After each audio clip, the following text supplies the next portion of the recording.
Did UFC 305 see the end of Israel Adesanya?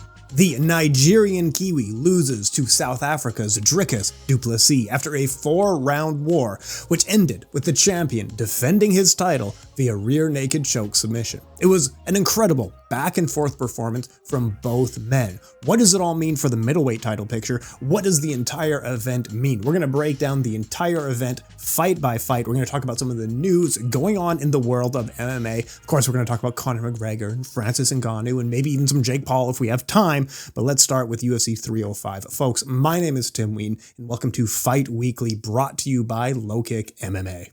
Many of you know me already. I host other podcasts really focusing on kickboxing and other things in the fight community. I'm not going to talk a ton about those things. That is done on Wednesday. So if you want to get into kickboxing or Muay Thai, that is a really great resource, and that's on the Calf Kick Sports Network. But folks, if you don't know me, that's okay. You'll get to know me. Don't worry about it. Let's do some fight breakdowns together. Let's talk about Dricus du Plessis and his awkward striking style that just seems to work. It doesn't matter who he's fighting, whether it's Robert Whittaker or whether it's Derek Brunson or whether it's Israel Adesanya or whether it's Sean Strickland. We are all so critical of his striking game, and for good reason. If you were teaching a class on striking about the kinetic chain that starts, a punch that really actually starts in your foot, goes to your knee turn, it goes to the hip turn, goes to your shoulder turn, then it goes out from there, and it's a kinetic chain going from your foot to the end of your fist. If you were teaching a class on this, you would never, ever use Dricus du Plessis in a million years. You would never, ever do that because he doesn't punch in any orthodox manner. This man dashes in, crossing his feet, not even shifting, just crossing his feet. He's just throwing things with wide angles, leading with his face. But at this point, he's so experienced in MMA, not only fighting for UFC titles and top-ranked UFC fighters, also for KSW titles and other titles like that against very game and highly skilled opponents. He knows his game so well that he knows what works for him, and he has a great idea of what doesn't work for him. So he knows his game better than anyone. And what I mean by this, it sounds very obvious, and it sounds like, yeah, of course you're going to say that. But I mean, look at the things like leading with his face and taking punches on the chin. He knows where his strength lies is that his head is really tough because he face plants sometimes or he headbutts guys on the hips like he did against Sean Strickland. And he knows that he can take it. He knows he can take punches from Israel Adesanya. But yeah, his skills are just being so unorthodox. And what surprises me is that he has while he obviously has a judo and wrestling and jiu-jitsu background for his entire life, it shows in the fight. His groundwork is just incredible. When he has his hands on someone and is able to lock his wrist or get his legs across, Dricus du Plessis is so strong. And I think in the middleweight division is a problem for anyone on the ground. But on the feet, what really surprises me is that he has a kickboxing background and he has a very long amateur career in winning titles in national kickboxing in South Africa. Now, as others may tell you, I know a thing or two about kickboxing. And let me tell you that the amateur scene in South Africa is maybe not the gauntlet you think it is.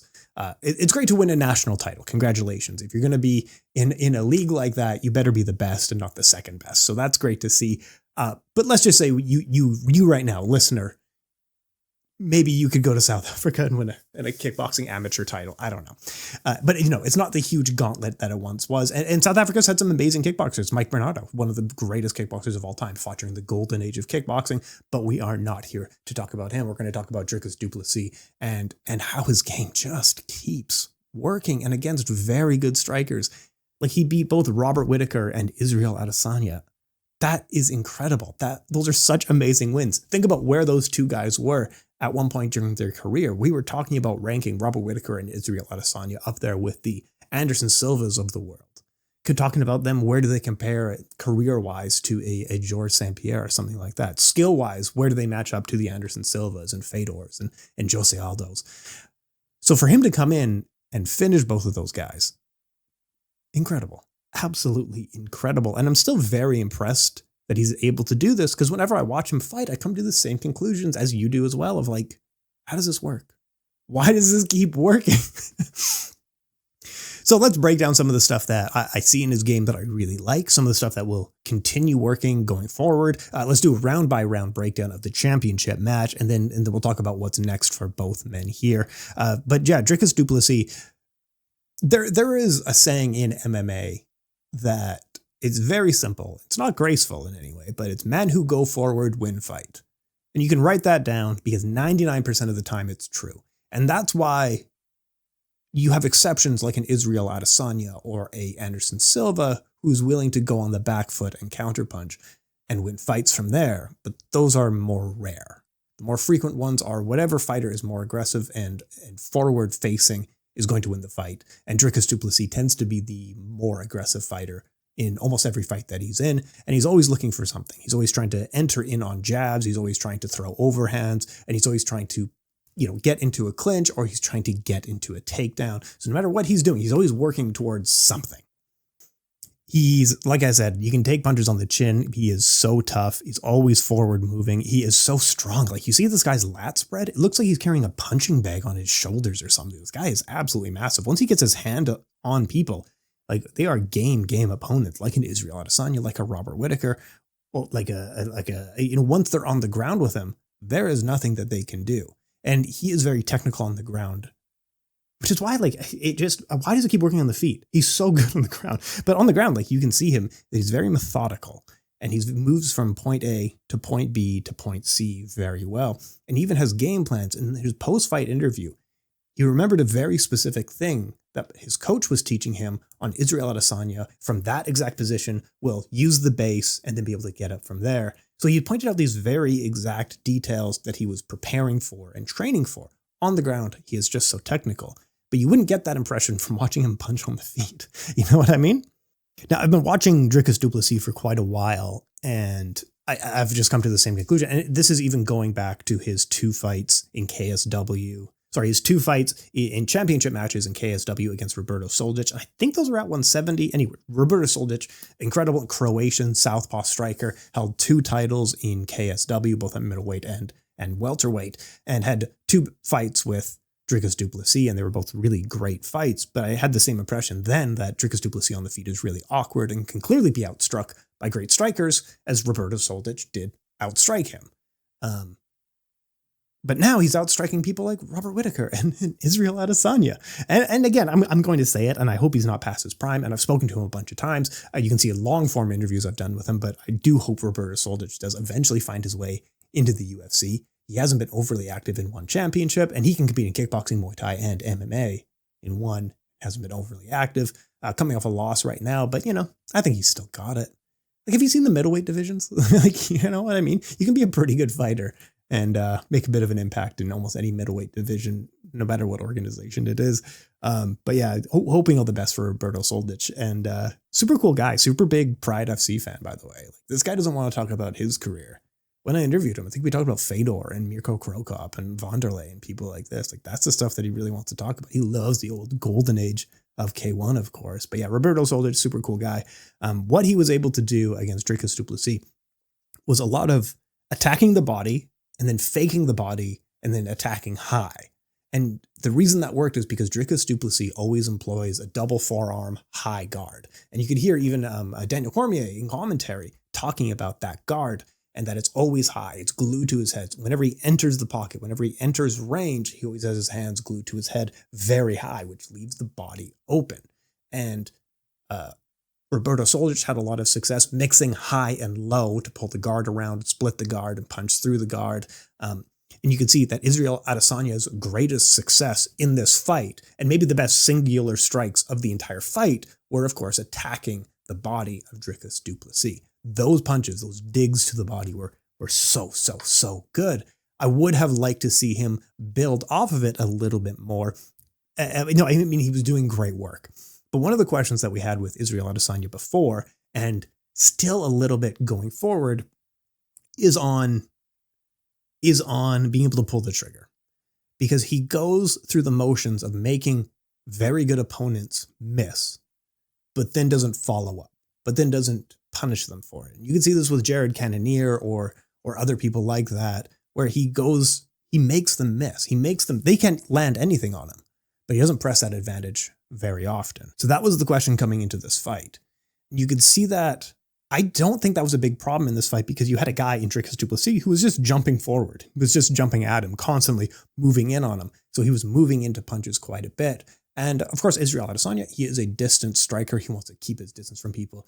If you are good enough to crowd him, which not everybody is, but if you are good enough to crowd him and strike with him, then you will be able to fluster and land on him. So you either need to be an ultra great striker like an Alex Pereira, or you need to be tough as nails in your head like Dricus du Plessis. Like Dricus du Plessis is outlanding him because he's eating 3 shots to land 2 big shots. And with every punch, Dricus du Plessis, it may look awkward, but he lands with incredible power. This guy is so strong, right? Okay, let's go round by round here. Now, the round 1 was split on the judges' scorecard, and I fully understand that. And if you're sitting there at home listening to this and you want to talk about judging, I'm sorry. It's just when we get into judging and you're talking about maybe this guy deserved to win the round because he landed 2 better strikes here. Oh, but maybe he had 8 seconds more control time. If we're doing that sort of thing, it's just a waste of time because mainly we want to talk about what a great fight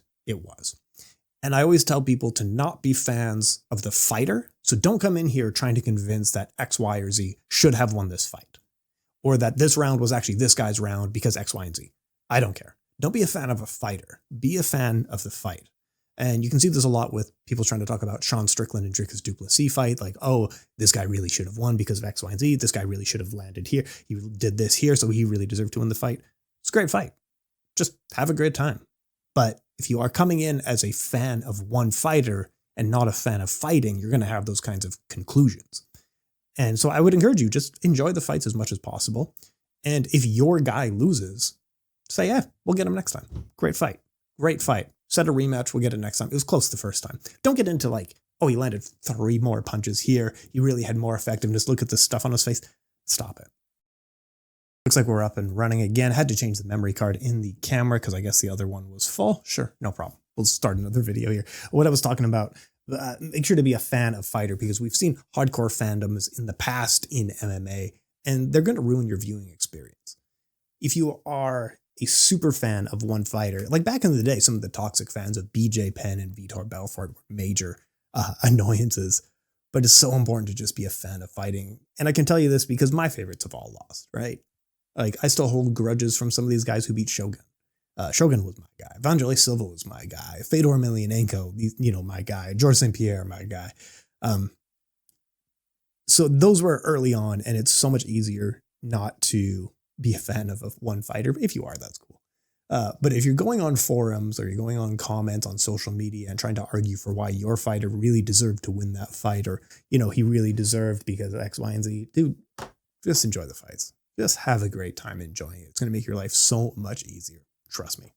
Okay, round 1, Israel Adesanya was doing well with the pawing jab to keep the distance because they even say if you're not feinting and you're not punching, you can just hold your arm out and that's going to create kind of a barrier of protection for you because the opponent isn't going to want to come in even if you're holding it out there. So, and again, Israel is a fighter who wants to keep his distance. And because of this, when Dricus du Plessis was standing quite far away, you could see that he was using a lot of leg attacks and body kicks, especially lead leg body kicks to counter the distance of Israel Adesanya. If he can't attack the head, attack high, because Israel Adesanya typically leans away from punches. But when you lean away, your legs are still there and your body is still there. So he's attacking the body and attacking the legs, and that was working really, really well. And Dricus du Plessis did do really well this round, dashing in to close the distance suddenly and land a lot of overhands and land a lot of very effective and heavy punches. But you could see Israel Adesanya begin to develop those tactics of attacking the body, which is just so good. If you have someone's high guard going high, attack their body, mix high and low, it's going to really pay off dividends throughout the fight. Like I was saying, Roberto Soldic in KSW, and you can also see it with Naoya Inoue, the world champion pound-for-pound boxer. Both of these people do it really, really well. In fact, most really good boxers throughout history have done that tactic very well. Let's move to round 2. This one wasn't split on the judges' scorecard. This was quite clearly for Dricus du Plessis. He was able to secure a takedown, have far more control time. He got a great takedown, timing it so well, ducking under the jab, jumping on the hips and dragging Israel Adesanya to the ground. And then from there, he was able to advance guard. Now, Israel Adesanya, I will give him that on the ground. He was working very well defensively, was able to get back to his feet a couple of times, defend submissions. And that says a lot. This is a championship match. That's a very impressive thing that he was able to do against such a game opponent on the ground. But yeah, you get someone as strong, as relentless as Dricus du Plessis that he just seems to just forward, even when he's tired, even when he's evidently tired. His cardio might not be there, but his willpower is still there. And that strength is always there throughout the fight. So he'll just keep going for takedowns and clinches. But yeah, round 2, nice easy one to judge. Round 2, nice easy one to judge. All the judges had it straightforward on that one. Round 3, Israel was having success mixing high and low, really digging a lot to the body. And these are some of the best punches in the entire fight were landed to the body of Dricus du Plessis in round 3. Israel Adesanya landed a very cool spinning back elbow in this fight that was really, really impressive. And a few times he did something that I think more MMA fighters should do. When Dricus du Plessis was coming in, when he was entering the pocket, Israel Adesanya landed an elbow. And I think he only did it once, maybe twice. And it stops your opponent from moving in if they're attacking you, when it stops an opponent if they're clinching with you. Just a really sharp elbow. And if you want to see someone do this well, that's Shara Bullet, the one-armed pirate, one-eyed pirate fighter. He does those elbows really well defensively. And I think a lot more MMA fighters going forward will begin using those elbows defensively as well. Now, judges were all over the place on this one. You had one person landing quite good strikes and controlling the fight. The other person landing really hard, long punches. Great round either way. However you judged it is completely fair. Great. Love it. Israel Adesanya in round 4 was doing quite well. He was landing punches to the body. He was actually defending takedown, the early takedown attempts, but the heavy punches were clearly hurting Adesanya. Called for it, and 20 seconds later he was going down. But yeah, if he didn't get taken down and submitted, I do think he was kind of getting knocked out there, because Dricus du Plessis may not be the prettiest puncher of all time, right? But man, that guy hits hard. He's fast with it too. He hits hard, he hits fast. He's got so much strength behind him. But yeah, landed some punches, was able to jump on the hips, drag Israel Adesanya down, clearly just go to the next position, put in, as soon as he was locked up on the hips, those hands didn't leave Israel Adesanya's body.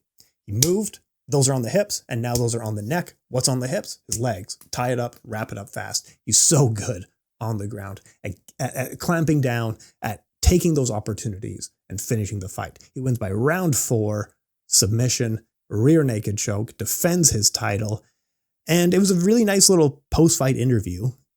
It was a really good post-fight interview where he talked about, if he did this on the ground, I was going to do this. And he seems to have a very encyclopedic memory of what happened in the fight, which is a great mind to have for the sport. And he's done that in other fights too, where he's talking about very specific sequences that have happened in the fight and walking through it, which is so funny because some fighters can't even remember what happened in the fight because it's very stressful or it's very exciting or they got punched and they can't forget and they forget it. But yeah, this guy just remembers it really, really well. Anyway, going into this fight, there was a lot of talk of colonialism and who is what and stuff like that. Israel Adesanya says, I was born in Nigeria and you were born white in Africa and therefore you're not African.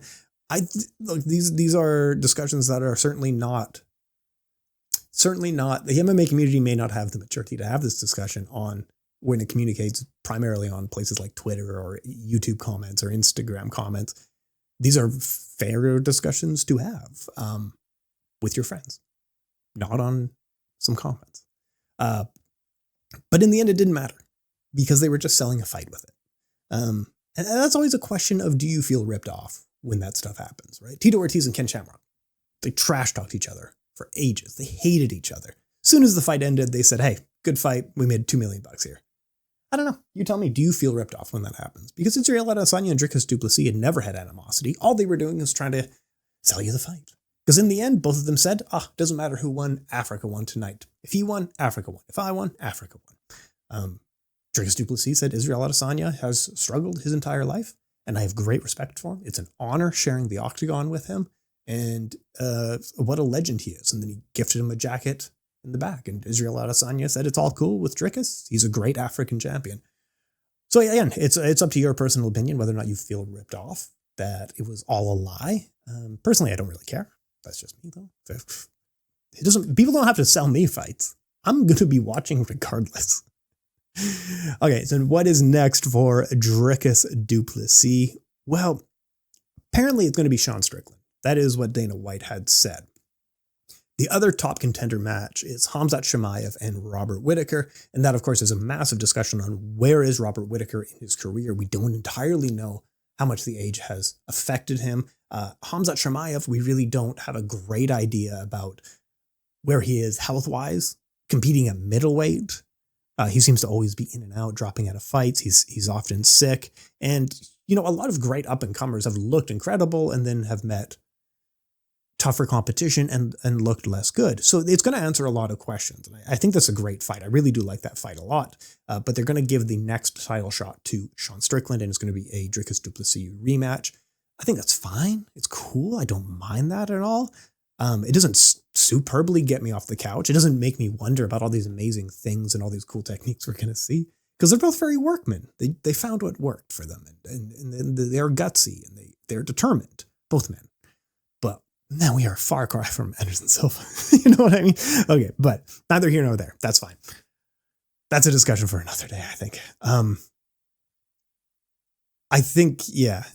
And Alex Pereira had talked about, I'm going to go back down to 185 to try and take a middleweight title, be a 2-division champion once again. I do think that's a cool little fun idea. Dricus du Plessis countered back and said, don't do that. Defend your title. I'll defend my title, and then I'll go up to 205, and I'll become a double champion that way. Look, I think that is such a pick'em fight in terms of it is a battle of initiative. Can Alex Pereira hit him in the head hard enough to knock him out? Yes. Can Dricus du Plessis just take him down, grind him out, submit him? Oh my God, yes. No problem at all. So it is a matter of initiative. And just like some of these interesting fights, like where you have Alex Pereira and Israel Adesanya fighting 4 times and you get 4 very different fights, I think if you have Dricus du Plessis and Alex Pereira fighting 10 times, you probably get 10 different results, just the way things go sometimes.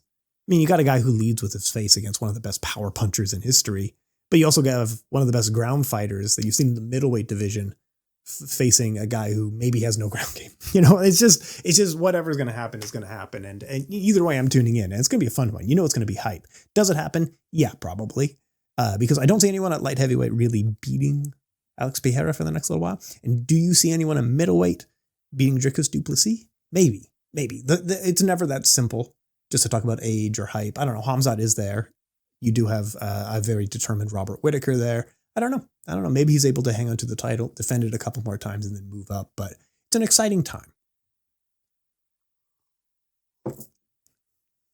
Kai Kara-France versus Steve Erceg in the co-main event. Loved this fight. Really fun little, every fight in the top of the flyweight division is so much fun. They're always so exciting. Now, Kai Kara-France has been one of the guys that I've been very high on in the past because I love a good stiff jab. I love when a fighter is able to use a jab to control the fight and do really well and build off of the jab and do more off of the jab. So I've been a fan of Kai Kara-France, and I've even picked him to beat people in the past, and he would have been champion. So I've often overestimated his ability, but I did pick Steve Erceg actually going in this fight. I thought Steve would use his size and be able to beat him, but Kai Kara-France, this is the thing. He had a beautiful double jab to cross and then shifting lead hook. So shifting is when you're bringing your rear leg forward so you can close the distance faster, because Steve Erceg exited that exchange on a straight line.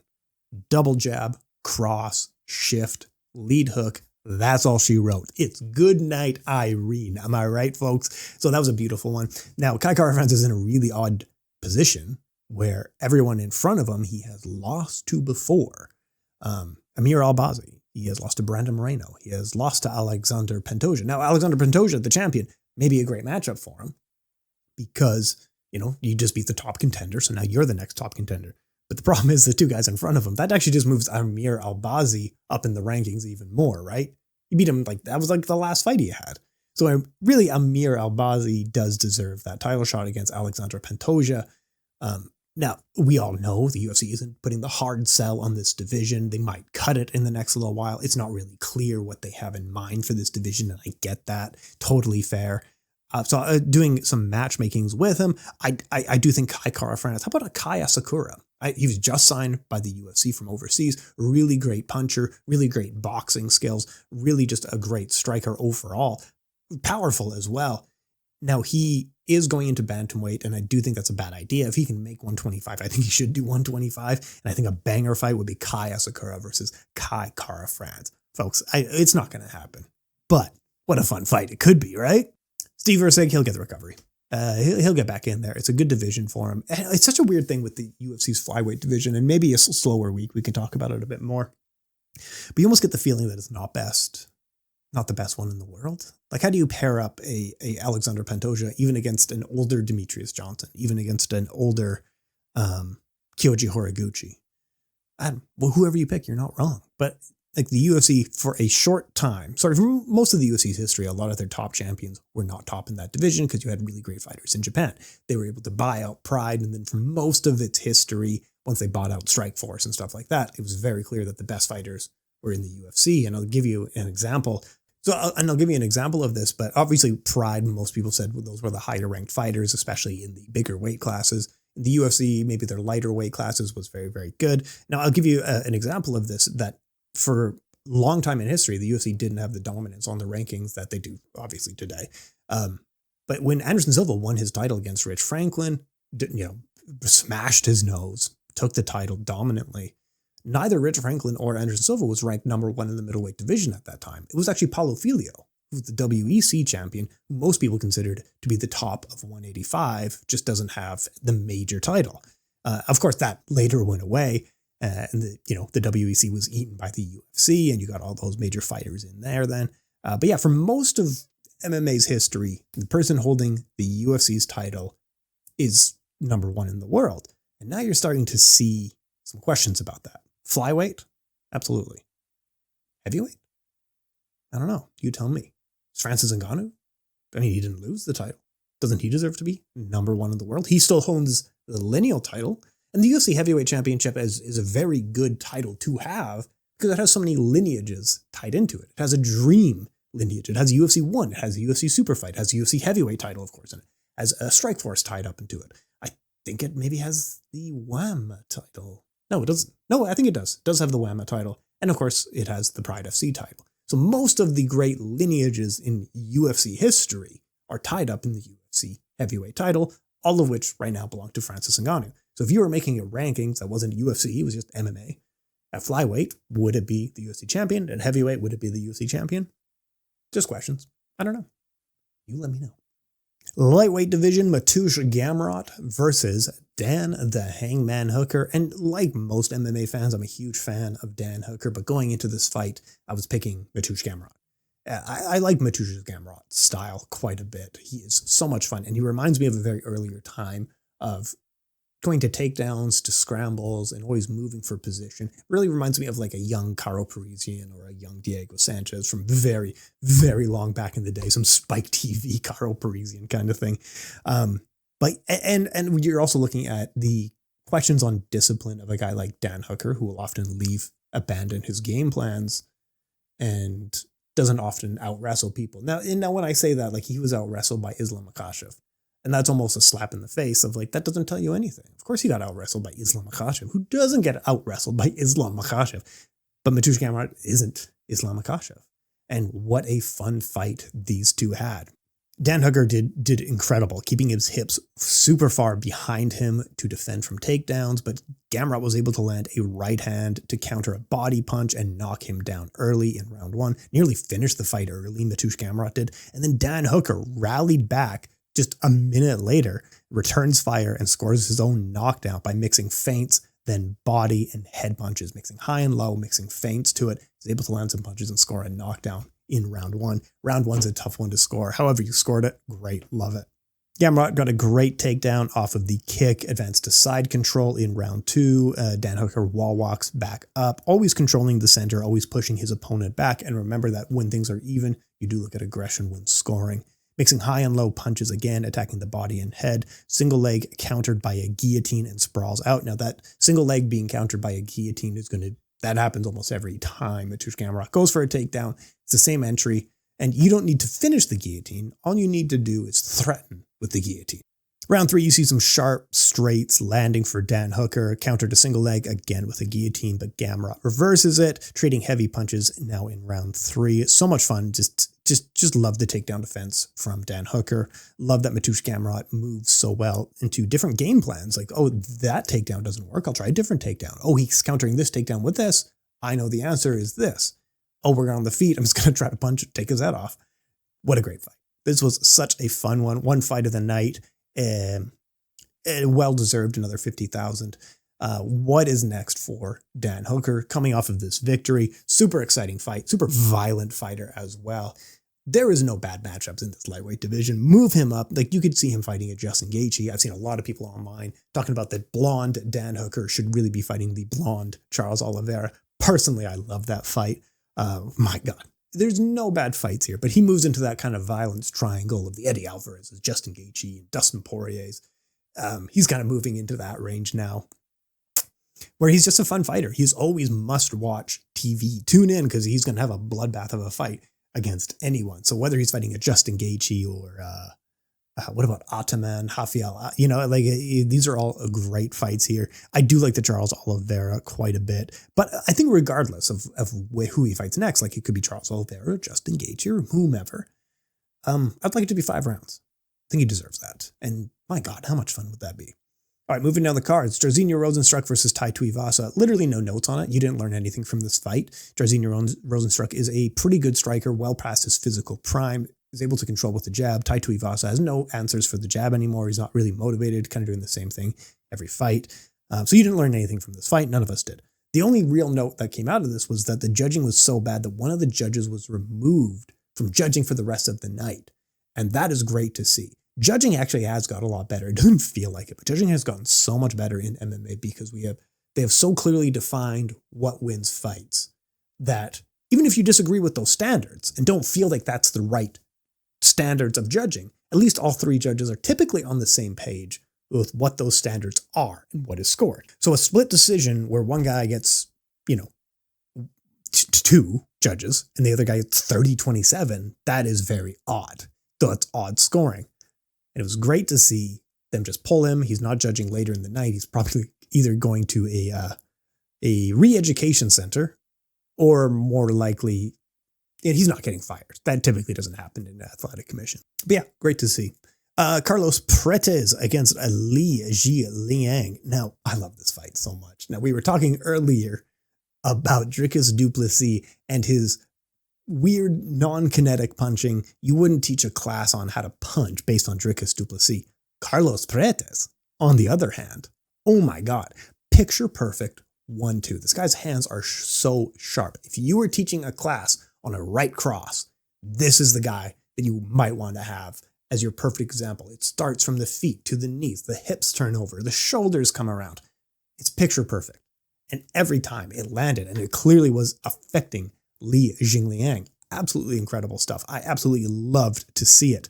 And he's so good with the lead hand to set it up. It's not just that he has a great right cross, he does, but it's the lead hand. He's always pawing with the jab. He's always feinting, or he's landing a sharp jab. And what's great about that jab is that it is varied. So sometimes it's a very soft jab. Sometimes it's a sharp, fast jab. Sometimes it's a powerful jab. So he has a varied jab, and then he brings the cross behind it. It's beautiful work. Absolutely awesome stuff. What's next for Carlos Prates? He's unbeaten in the UFC, 3-0. He's on like a 9-fight knockout win streak. It's like a 10-fight win streak overall in MMA. What's next for him? I want to see a little bit more of the new blood move up in welterweight, because it has been like there has been some old dudes in that division for so long now who maybe don't need to be there. I'm glad Bilal Muhammad won. He's fresh blood. That's great. I hope to see more Shavkat Rakhmanovs in there. You hope to see more guys like this who are on the rise. Stephen Thompson, Gilbert Burns, and Colby Covington have been there like since your grandmother's time. It's fine. But there's no bad fights for a guy like Carlos Prates. You could have him fighting an Ian Mikado Gary. You could have him fighting a Jack Della Magdalena. Those are pretty high up. Those are top 5 fighters. So I don't really know if he's up there quite yet. Kevin Holland is technically booked. Joaquin Buckley is booked as well. Stephen Thompson is booked right now. So maybe it's going to end up being the gatekeeper, Neil Magny. Vicente Luke doesn't really get me off the couch. Maybe Michael Venom Page. I don't know. I don't know if they would even pair him that high just yet. But at least there's some really fun fights at welterweight and some really fun fights for him. Valter Walker defeats Junior Tafa with rolls for an ankle lock, gets it very Pancrase-esque. You don't see a lot of guys going from guard, dropping back to an ankle lock. That is very Masakatsu Funaki and Minoru Suzuki, the founders of Pancrase. And of course, like Frank Shamrock loved the ankle locks. Boss Rutan back in the day loved the ankle locks. And that was just the meta of the time because they weren't doing a lot of guard game. The guard really hadn't developed too far at that point. They were doing catch wrestling based on what Karl Gotch taught. And so they were doing ankle locks, and it was super cool. It was super fun. Later, guards really started getting developed, and people stopped going for ankle locks. So it's very rare to see someone doing this, especially at heavyweight. However, the discussion came about how you end a fight. Because he screamed in agony, and the ref waved it off, and then the commentators got on him for saying, like, no, you need to do the exact... No, that's not it. The exact rules are that you just need to signal to the referee that you are done. And that's it. We had this discussion with the first Frank Mir fight against Brock Lesnar. Brock tapped twice. And the referee, Steve Mazzagatti, was like, I don't know what this guy wants. This guy could want anything. What does 2 taps mean? It doesn't matter. You know exactly what it means. It could be 1 tap. It could be 2 taps. The rule book does not say 3 taps. You can say to the ref, you can just turn calmly and go, oh, I'm done. You can scream at the referee in pain. You can just say tap, tap, tap. You don't need 3 rapid taps to indicate to the referee that you're done. It can be 1 tap. It can be 9 taps. It's not an exact thing. And to get on commentary is I have such respect for Dominic Cruz, but it's such a Dominic Cruz moment. You know what I mean? This guy just like, I don't know how he's been in the game for so long and has had so many misinterpretations of the rules and then tell you very confidently these misinterpretations of the rules. And I love Dominic Cruz. I watched him growing up. He's an awesome fighter, super talented fighter, super smart guy as well. But yeah, super fun fight. Super fun moment, but yeah, it's just, if you're going to say things that are so confidently incorrect, you know people are going to get on you for it. And yeah, Dominic Cruz, Daniel Cormier, I usually watch fights with the sound off anyway. Let's move on here. Any indication that you are done in a fight is more than reasonable. It doesn't need to be an exact thing. It can be basically anything. And yeah, the old rumor of 3 rapid taps, I think that just comes from people saying that in the gym, because even I was told that when I was doing catch wrestling back in the day, or yeah, catch wrestling is what they called it at the time, is that they said that, you need 3 rapid taps. And I think that's just gym teaching a gym, student teaching, or sorry, teachers teaching a student, that student becomes a teacher teaching other students. They all talk to each other and say the same thing, and they repeat it for 20 years. And then 20 years go by and they realize that was never the actual thing in the first place. That was never the indication in the first place. Even when Brock Lesnar was trying to tap to Frank Mir, 2 taps. Ref is like, what do you want? What could that possibly mean? Come on, get out of here with that. No, it's any tap. It's any indication to the referee that you want out of the fight is more than enough. But yeah, getting a cool little ankle lock. Very cool stuff. What else was on this card? Casey O'Neill was able to beat Luana Santos and then did a dedication to Ray Gun. Absolutely love to see it. Jack Jenkins was able to beat up Herbert Burns. Yeah, a lot of good underdogs were able to get betting wins on this fight. I think Dricus du Plessis was just a slight underdog going in. I think Kai Kara France was a slight underdog going in. Dan Hooker was a slight underdog going in. Jairzinho Rozenstruik was a heavy favorite going in, and he won. Jingliang and Carlos Prates, I think that was a close one as well. But yeah, if you bet on every underdog on this card, you probably did okay in this one. Oh yeah, let's move forward here. So we have some announcements regarding, fresh announcement, hot off the presses, UFC 307. Alex Pereira will look to defend his light heavyweight title against Khalil Rountree Jr. So I both like this fight and don't love this fight for a few different reasons. I mean, the UFC is so obvious with some of the things that they're doing here, and it just makes so much more sense, having watched the UFC for this long, for 20, 25 years now. It just makes so much sense, putting it into perspective, that the UFC is really not in the MMA game. They're actually not selling MMA, they're selling pay-per-views. So they're always going to do things that try to sell pay-per-views. And I mean, once you put in the lens, once you see the world through that lens, every decision they make makes so much more sense. Because at light heavyweight, you got Alex Pereira, who sells fairly well, who is quite a popular named fighter. And he's healthy and he's ready to go. He's not moving to heavyweight. He's probably not going to 185. That wasn't an option just when this fight was booked. But then the other guys at the top, he's already beat them. Of the last 4 or 5 champions, he's already beaten all of them. And the other one is his coach, Glover Teixeira. So he's beaten all the guys at light heavyweight already. All the guys in the top 5, he's beaten. But I think more than that, you can do rematches. Jiří Procházka, I'd watch that rematch again. Probably wouldn't go different, but I'd watch it. You have Jan Blachowicz, you have Jamal Hill. You have other guys like that up top. He's beaten them all. But I think it's more that, do you get up off the couch to watch that fight?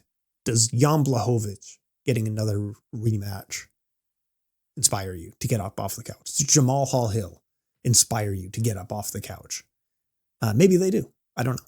But I think the UFC was just looking at raw numbers and some of the names of Jan Blachowicz and Jamal Hill and just said, like, who sells in this division? Or let's just get some fresh blood in there. So it doesn't make much sense if you're looking at it from a sport perspective or a tournament format perspective. Okay, once again, had to change the memory card. These are both 64 gigs. I don't know why they're filling up so fast there, but yeah. I thought 164 gigabyte memory card would be enough to record an entire podcast, but I've had to change them. This is the third change, right? I don't know. I'll just play around with the system, see what works. What was I talking about? Khalil Rountree Jr.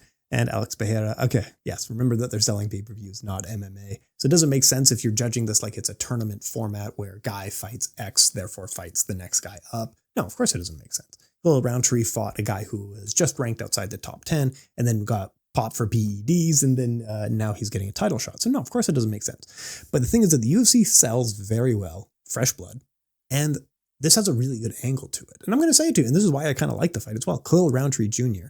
is a Muay Thai striker through and through. He's very light on the lead leg. He's always feinting with the lead leg. So he might be throwing a kick, he might be throwing a straight kick, he might be throwing a teep kick, or with that light lead leg, one of the other reasons they do that so frequently in Muay Thai is that it defends against leg kicks and calf kicks extremely effectively. So he has a few tools that do hard counter Alex Pereira's game. And then unlike a lot of people who don't come from a striking background, who maybe had a little bit wrestling or a little bit whatever, and then added on striking over time, Khalil Rountree Jr. is a Muay Thai striker through and through. He has developed very good Muay Thai striking habits. So you could end up marketing this fight as, like, what is the best Muay Thai? This is a classic Muay Thai versus kickboxing. This is a classic. The best of kickboxing versus the best of Muay Thai. Who's actually better on the feet? And I think Khalil Rountree Jr. will do better in this fight than a lot of people are giving him credit for. And by the time fight time comes around, you can see the betting line. It will be a lot more even. When there is a clear favorite, the UFC can still market these fights extremely, extremely well to convince people, just have that little bit of doubt in their head that it is actually a good fight. So I think by the time fight time comes around, if you're saying this is such a blowout, it's not even going to be close. By the time fight time comes around, you might have changed your mind as well. Hearing Khalil Rountree's story, how determined he is in training, how they are preparing for exact things to give some surprises to Alex Pereira. And again, that lead leg attacks, the lead leg defense. He has a few things in the game that will work well against Alex Pereira. And especially given like Jiří Procházka is like maybe a fighter who's designed a little bit to play into the game of Alex Pereira, just to like dash in with his hands down, leading with his face, some wild strikes. That is not Khalil Rountree at all. He keeps his hands up, palms facing out, high guard, just like you do in Muay Thai. A few different reasons for it, of course. You can parry really well with your hands up high. If you want to dodge some punch, or so if you want to block some punches and return fire, parrying with punches, that is the best way to do it. Also, the high guard works really well if you are then trying to clinch down on someone. So like for example, Alex Pereira is looking to close the range and get in close, well, Khalil Rountree is ready to clinch with him. See what I mean about it? Just create a little bit of doubt. Anyway, that's going to be UFC 307. And that's coming up later this year. Salt Lake City on October the 5th. Also on the card is Raquel Pennington versus Juliana Pena. Fun fight. I know a lot of people don't really care. I do think it's a fun fight. I do like that fight a lot. Who do I have winning? You're right. Yeah, you're right. Kayla Harrison versus Ketlin Vieira. Kayla Harrison, good friend, talk on WhatsApp sometimes, interviewed her in the past and stuff like that. I'm never going to pick against Kayla Harrison, especially in this division. Whoever is champion in this division, I'm probably going to be picking Kayla Harrison. There have been some rumors of Amanda Nunes coming back. She's made some very aggressive Instagram posts saying that she's thinking about coming back. She's tossing it back and forth. I think once Kayla Harrison gets the title, that's when she's going to come back.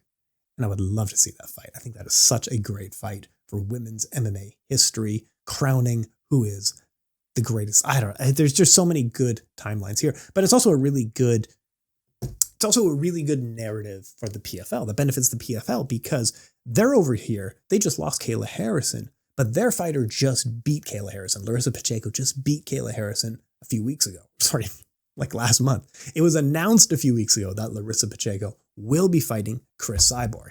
And now that's an easy fight to market as this is the number one fighter in this weight class, no doubt about it. And it's also for crowning who is an all-time great in history. So the PFL has a really good narrative going on here. If you have a win over the UFC's champion, if you have a win over a top 3 in the UFC kind of fighter, right? But yeah, they are different weight classes. I totally recognize that. It's going to be 155 or 145 and Kayla's way down at 135.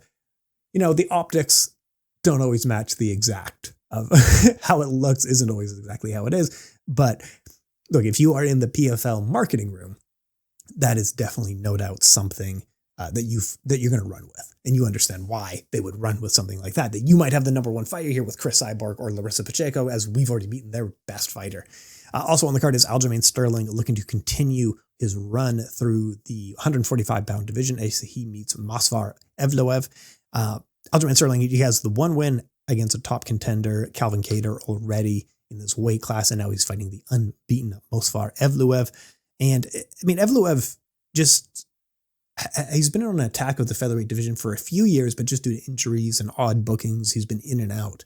But this is a great fight. I'm a huge fan of Aljamain Sterling. I think he's extremely highly skilled and extremely dangerous, extremely fast.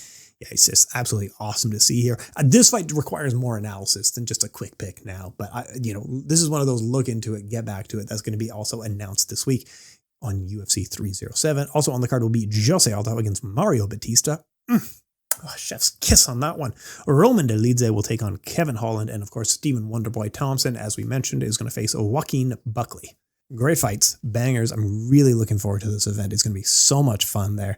It's going to be so good. But yeah, those are some good announcements. We've also had some back and forth with Conor and Michael Chandler this week.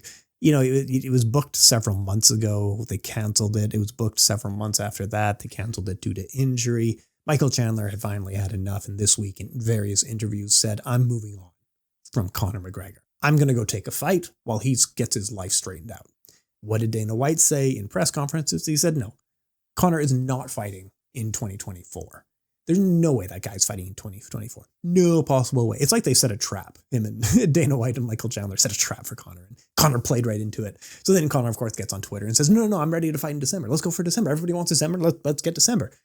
That was publicly. Apparently, privately, he was calling Dana's phone and texting Dana and saying, no, I'm ready for December. Let's go for December. So, of course, then Michael Chandler reverses course and says, yes, I'm ready for December. Let's go. Oh my God. The storyline of this fight is not even on the fight itself. It's the lead up of this fight and what a mess Conor has looked on social media. And to give you a little bit of perspective, I interviewed John Kavanagh, I think like 3 months ago. This was just after when Conor said, I'm going to take this Chandler fight at 185. So just after that point. And I asked John Kavanagh, what is going on with Conor? And John said, you guys in the media know as much as I do. This was just about the release of Roadhouse with Conor. And John Kavanagh said, I haven't spoken to Conor in a year. At the premiere of Roadhouse, that'll be the first time I've spoken to Conor in about a year. So that shows you how often he's been in the gym. His main trainer that he's been with for his entire life hadn't spoken to him for like a year. So it really does give me pause on how serious Conor is taking this. He has released training footage very sparingly, to remove doubt from other people and stuff like that. But yeah, I don't really get the feeling that he is taking this comeback seriously. And it's unfortunate because I do think while he has certainly lost a step from that 2015, 2016, 2017 Conor McGregor, who was just like a generationally important fighter, he's definitely not that guy anymore. That guy doesn't exist anymore. But he can still be a very good fighter. with how hard he hits, with the speed that he still has, with the technical mind that he has, I still think that he can probably beat Michael Chandler. I don't know if Conor can beat anyone else at lightweight. I wouldn't pick him against Charles Oliveira. I wouldn't pick him against whoever else is up at the top. I don't think there's a lot of people that Conor can beat at 155 at this current stage, but I think maybe he can beat Michael Chandler. The problem is that Michael Chandler is very inconsistent fighter who changes his style all the time. You can see it in his fights in Bellator. Some of them he was a wrestle-heavy top fighter who didn't do anything, and then other times he was an all-out war brawler who was looking for the knockout, and he was going to war. In the UFC, he has gone to be that brawler. And against a Conor McGregor, if you're standing with him, I think Conor can knock him out. I do, but I'm not sure if Michael Chandler is that stupid. I think he tries to get on top of him as much as possible. If Conor is in shape and he's that prime Conor McGregor, let's say he has those skills from the 2018 Khabib fight, Conor's going to struggle. Michael Chandler's going to struggle to hold Conor on the ground. But I don't know which one of these guys is going to show up. I don't know if that Conor is still there. I don't know if that Michael Chandler is there. I don't know who's going to show up. You just might get Michael Chandler hucking overhands over and over again, leaving himself wide open. Or you might get Michael Chandler shooting for takedowns over and over again. You might get a Conor McGregor who cannot defend a takedown for his life, or you might get a Conor who cannot be taken down no matter who's trying it. We don't know. And that's what makes it fun. There's so many questions going into it. That's how they sell the fight so effectively. I'm excited for it. I hope it really does happen because I like it so much. And when Conor is fighting, it's better for the industry as a whole. Seeing the numbers I was getting on some of these articles. So 2021 is when I really started. And at the time I was getting paid per click. And around that time we had 2 Conor McGregor fights when he fought Dustin Poirier twice. And getting paid per click was great. Didn't mind that one bit. Since then, getting paid per click hasn't actually been that good. So I hope Conor does come back. It's better for the industry. Francis Ngannou has been announced he will face Renan Ferreira later this year. It's October 19th. They haven't set an official date just yet, and that's okay. No problem there. Francis Ngannou, of course, as we were talking about, he is the lineal MMA UFC champion. He's going to be taking on Renan Ferreira, who just knocked out Ryan Bader. So Renan Ferreira has the PFL championship. He has the Bellator championship. Not really officially because they gave him a different title, but he's beaten the Bellator champion. He was a PFL champion. And now he held the champions title, but that's not going to be on the line. It's going to be a different title that they're making for this fight. We don't entirely know what the date.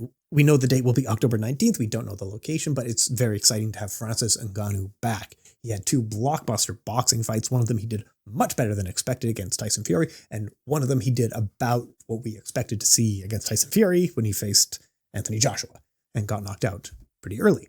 Now he's back. Now Renan Ferreira is going to pose some very interesting questions to Francis Ngannou because he's towering. He's a massive guy, 6'8", and he's not lanky and awkward like you remember Stefan Struve. He is good with his height. He is very effective at using his height more like a semi-shield, and he has a lot of power. He has knockout strength. Like this guy, there is so many challenges on facing a person who's very tall anyway, but this person actually knows how to use those advantages very, very well. So it's going to be a very exciting fight. I am excited for this one quite a bit. Of course, I've interviewed Francis Ngannou. I'm not going to turn against him. I mean, I've hung out with Renan Ferreira as well. But yeah, I think October 19th, no matter where this one is in the world, I'm very excited for this PFL matchup. This is going to be a very, very exciting one. This is just going to be absolutely awesome here. We also have Chris Cyborg versus Larissa Pacheco. Larissa I've interviewed before. Chris Cyborg, I haven't interviewed her before. When I was young, I actually made a Facebook fan page for her. This was a long time ago. And then I don't have that anymore. But yeah, I think in one way or another, I was always trying to be involved in MMA. I was in school. She was fighting in Strikeforce, or she was fighting maybe in Elite XC at that point, and I made her a Facebook fan page and then left. But yeah, very excited for both of these fights going down October 19th, Battle of the Giants, and brace for impact. Yeah, it's going to be a fun one. Really excited for what the PFL has cooking. I think their finals are coming up in the next couple of months here. I'll definitely be talking about those going forward because I'm really excited for those ones. I mean, Dakota Ditcheva, you got Impa Kasanganai. Oh, just so many exciting fighters here. Now, I am running out of time here. So I'm going to talk 5 minutes about Olympic wrestling because already today it is so far out of relevancy. But if I wait a week, it's going to be even further out of relevancy. So 2024, the Olympic Games, we saw some historic moments in wrestling. Amit Alor, a 20-year-old female wrestler from the USA, achieved a historic milestone by becoming the youngest American wrestler to win an Olympic gold medal in history. Absolutely incredible. She's only 20 years old and she has just won an Olympic gold medal in wrestling. That is absolutely unreal, incredible, but also history happened in the super heavyweight division. Mijan Lopez made history. He has now won 5 gold medals in wrestling. 5 gold medals. Think about how significant that is. But there's not that many variances of wrestling. There's a ton of variances of swimming. Swimming like this, or swimming like that. Stuff like that. Even running, there's not that many variances. It's either this distance or it's that distance. And that's pretty much it. But wrestling, there's not that many. So to medal in the Olympics is a massive deal because someone is trying to push you back. Someone is trying to lift you up and slam you on your head, or they're trying to push you out. And Mijan Lopez of Cuba has now won 5 gold medals, 130 kilograms this boy is. 2008, 2012, 2016, 2020, and 2024. 5 consecutive gold medals. No one else has done that. Is he the greatest wrestler in history? You can absolutely make the argument that he is. I made a list just before the Olympics were going down, and I had Alexander Karelin as number 1. Obviously, everybody always does. He's so cool and so badass. But Karelin, for perspective, it was how he was wrestling and that he was picking people up, doing the Karelin lift and slamming them back down because he was so strong. Almost 900 career victories and only 2 losses, but he only won 3 gold medals. And that's a massive deal. I don't have a ton of perspective on maybe the competition that Karelin had was better. Maybe that was a bit of a golden age. And now Mijan Lopez is just extremely dominant against very good wrestlers. Or it's the opposite. And Mijan Lopez does deserve to be the number 1 greatest wrestler of all time. And right now is a stacked time in wrestling. I actually don't really know. Someone in the comments help me out there. Is now more competitive than the late 80s. I don't know. You let me know. But I think if you pick Mijan Lopez or Alexander Karelin as the greatest Olympic wrestler of all time, no one is going to argue with you because those are clearly the top 2 guys. But yes, 5 gold medals. History was made. But we also saw Vinesh Phogat.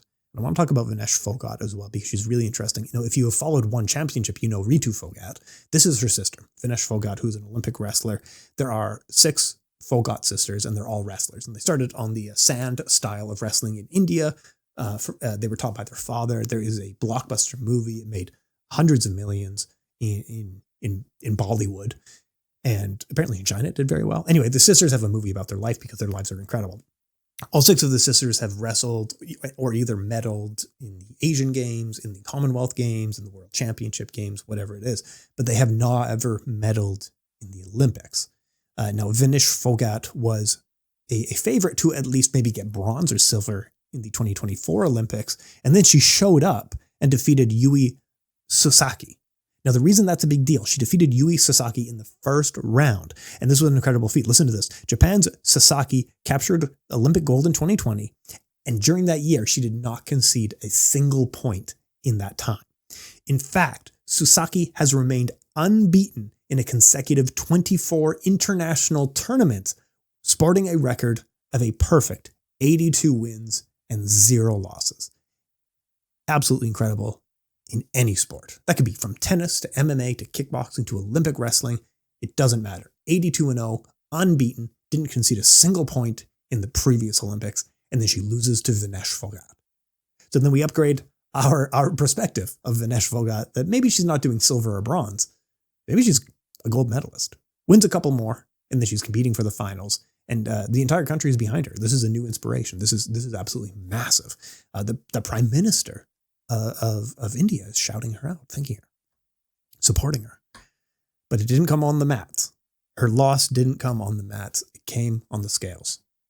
Wrestling is, of course, cutthroat when it comes to that weight cutting. She exercised all night to the point that she wasn't sweating anymore. She was skipping. She was wearing the suit. She was in a sauna. Apparently they took blood out of her, like donating blood, and cut her hair, and she still couldn't make the weight. So she got disqualified. But one interesting thing about Vinesh Phogat, this was very sad, and they did appeal it. And of course, they said, no, making the weight sucks. And Daniel Cormier, this was why he wasn't in the Olympics as well.